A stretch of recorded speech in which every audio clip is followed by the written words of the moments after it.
ನಮಸ್ಕಾರ. ನನ್ನೆಲ್ಲ ಅನ್ನದಾತರಿಗೂ ಶ್ರೀ ಗುರು ಜ್ಯೋತಿಷ್ಯಾಲಯ ಮಾಗಡಿ ಟೌನಿಂದ ಮಾಡಿದ್ವಿ.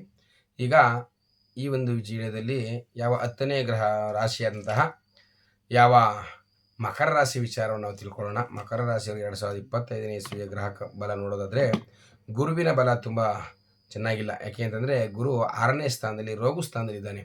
ಹಾಗಾಗಿ ಮಕರ ರಾಶಿಯವರಿಗೆ ಗುರು ಬಲ ಇರೋದಿಲ್ಲ.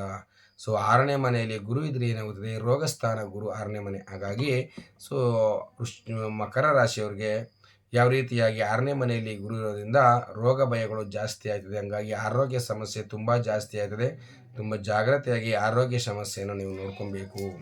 ಏಕೆ ಅಂತಂದರೆ 6ನೇ ಮನೆ ರೋಗಸ್ಥಾನದಲ್ಲಿ ಗುರು ಇರೋದ್ರಿಂದ ಏನಾಯ್ತದೆ, ಭಾಳ ಕಾಯಿಲೆಗಳು ಬರುವಂಥದ್ದು, ಕಾರ್ಪಣ್ಯಗಳು ಬರುವಂಥದ್ದು ಜಾಸ್ತಿ ಆಯ್ತದೆ. ತುಂಬ ವಯಸ್ಸಾಗಿರುವಂಥವ್ರಿಗೆ 50ರಿಂದ 60 ಆ ವಯಸ್ಸವರೆಗೆ ಬೆಡ್ ರೆಸ್ಟ್ ತಗೊಬೇಕು, ಆ ಥರ ಒಂದು ಆಯ್ತದೆ.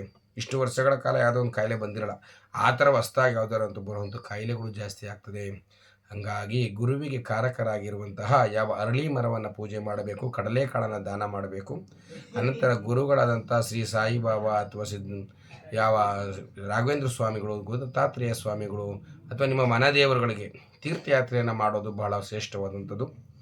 ಹಾಗಾಗಿ ಮಕರ ರಾಶಿಯವರು ಈ ವರ್ಷ ಗುರುಬಲ ಅಷ್ಟೊಂದು ಚೆನ್ನಾಗಿಲ್ಲ.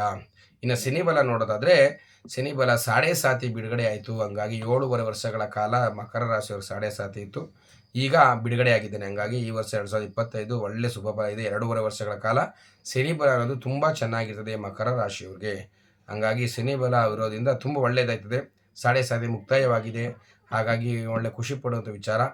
ಅನಂತರ ಹಾಗಾಗಿ ನೀವೇನು ಮಾಡಬೇಕು ಅಂತಂದರೆ, ಶನಿ ಇಷ್ಟು ವರ್ಷಗಳ ಕಾಲ ಜನ್ಮರಾಶಿಯಿಂದ ಬಿಡುಗಡೆ ಆಗಿದೆ, ಸಾಡೆ ಸಾತಿ ಬಿಡುಗಡೆ ಆಗಿದೆ ಅಂತೇಳಿ ಶನಿದೇವರ ಪೂಜೆಯನ್ನು ಮಾಡಿಸೋದು, ಅಭಿಷೇಕ ಮಾಡಿಸೋಂತ ಮಾಡಿದ್ರೆ ಭಾಳ ಒಳ್ಳೆ ಫಲ.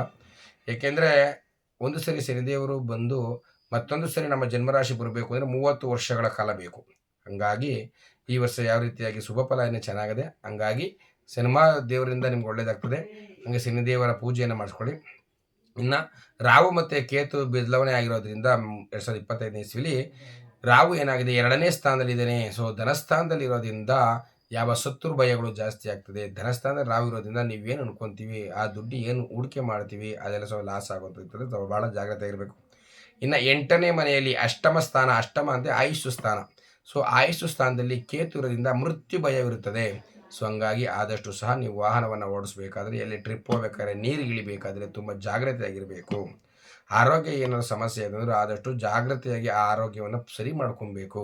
ಕಾರಣ 8ನೇ ಮನೆಯಲ್ಲಿ ಕೇತು ಇರೋದ್ರಿಂದ ಅಪಮೃತ್ಯು ಕಂಟಕ, ಮೃತ್ಯು ಭಯ ಎಂಬುದಾಗಿ ಹೇಳ್ತಾರೆ. ಸೊ ಹಂಗಾಗಿ ರಾಹು ಮತ್ತು ಕೇತು ನಿಮಗೆ ವಿರೋಧವಾಗಿದ್ದಾನೆ, ದೋಷವಾಗಿದ್ದಾನೆ. ಸೊ ಗುರುಬಲ ಬೇರೆ ಇಲ್ಲ. ಹಂಗಾಗಿ ಮಕರ ರಾಶಿ ಭಾಳ ಜಾಗ್ರತೆಯಾಗಿ ಆರೋಗ್ಯ ವಿಚಾರವನ್ನು ನೋಡ್ಕೊಬೇಕು. ಬೇರೆ ಇನ್ನೇ ತೊಂದರೆ ಇಲ್ಲ, ಆರೋಗ್ಯ ಸಮಸ್ಯೆಯಲ್ಲಿ ತುಂಬ ಸಮಸ್ಯೆಗಳಾಗುತ್ತದೆ. ಹಾಗಾಗಿ ಈ ರಾಹು ಕೇತು ಶಾಂತಿ ಆಗಬೇಕಾದ್ರೆ, ಮೃತ್ಯುವಿನ ಭಯ ಹೋಗ್ಬೇಕಾದ್ರೆ ಏನು ಮಾಡಬೇಕು, ಅಪಮೃತ್ಯು ನಿವಾರಣೆ ಆಗಬೇಕು ಅಂದರೆ ಯಾವ ರೀತಿ ಗಣಪತಿ ಪೂಜೆಯನ್ನು ಮಾಡಬೇಕು, ಮೃತ್ಯುಂಜಯನ ಪೂಜೆಯನ್ನು ಮಾಡಬೇಕು. ಕೂಷ್ಮಾಂಡ ಫಲ ಅಂದರೆ ಸೀಗುಂಬಳಕಾಯಿನ ದಾನ ಮಾಡುವಂಥದ್ದು, ದೇವಸ್ಥಾನಗಳಾಗಲಿ ಪುರೋಹಿತರಿಗಾಗಲಿ ದಾನ ಮಾಡುವಂಥದ್ದು ಭಾಳ ಒಳ್ಳೆಯದು. ಹಾಗಾಗಿ ಈ ಒಂದು ರಾಹು ಮತ್ತು ಕೇತುವಿನ ದೋಷ ನಿವಾರಣೆ ಆಗಬೇಕಾದ್ರೆ ನಾವು ಮುನೀಶ್ವರ ಪೂಜೆ ಅಥವಾ ಗಣಪತಿಯ ಪೂಜೆ, ಉತ್ತಾ ಪೂಜೆ ಮಾಡುವಂಥದ್ದು ಮಾಡ್ಕೊತ ಹೋದರೆ ರಾಹು ಮತ್ತು ಕೇತುವಿನ ದೋಷ ನಿವಾರಣೆ ಆಗಿದೆ.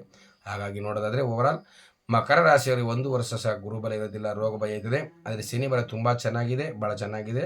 ಹಾಗಾಗಿ ತುಂಬ ಚೆನ್ನಾಗಿದೆ.